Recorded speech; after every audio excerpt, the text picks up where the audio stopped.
You're pinned under debris or miles from help with a compound fracture, and the agony is about to trigger a fatal state of shock. If you try to tough it out or focus on the wound, you've just signed your death warrant. Everything Hollywood shows you about biting on a leather strap or screaming to let it out is a lethal lie. The worst thing you can do is acknowledge the sensation. Don't breathe fast, don't look at the injury. It's not the physical damage that kills you in a crisis, it's the vagal response and the subsequent cardiovascular collapse. Here is the one specific neurological override that shuts down the pain signal at the base of the spine. You've just taken a massive trauma. Your heart is hammering, and your brain is being flooded with nociceptive signals pain.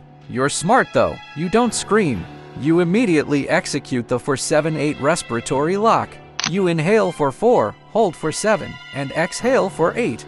You're doing this because you're a pragmatist. You're manually forcing your parasympathetic nervous system to override the fight or flight response. By lengthening the exhale, you're stimulating the vagus nerve, lowering your blood pressure, and preventing the cytokine storm that turns a localized injury into a systemic shutdown. You are hacking your internal chemistry to stop the panic before it stops your heart. The pain is still there, but you're going to shut the door on it. You understand the gate control theory. Your spinal cord can only process a limited amount of information at once. You don't touch the wound. Instead, you apply intense pressure or extreme cold to a non-injured area closer to the brain, or you begin counter-stimulation by vigorously rubbing the skin near the site.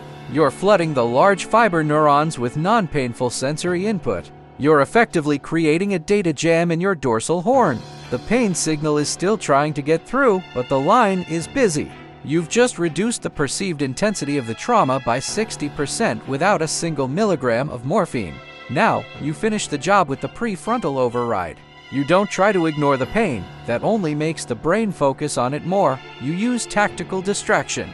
You begin performing complex mental arithmetic or reciting a detailed sequence, like the assembly of a rifle or the layout of your childhood home. You are shifting the blood flow in your brain from the limbic system, the emotional center, to the prefrontal cortex, the logic center. You're moving the experience of pain from a primary threat to a secondary background noise. By minute 3, the agony hasn't disappeared, but it has lost its power to control you. You are now functional. You are now a survivor. You've mastered the 3-minute override. You've turned down the volume on a biological scream and regained control of your tactical environment. You realized that pain is just data, and data can be manipulated. But a hijacked nervous system isn't the only threat you'll face. Now that you've mastered the pain override protocol, check out our video on how to survive a nuke, or check our other video to see how to become a US Army sniper in 3 minutes. Stay sharp.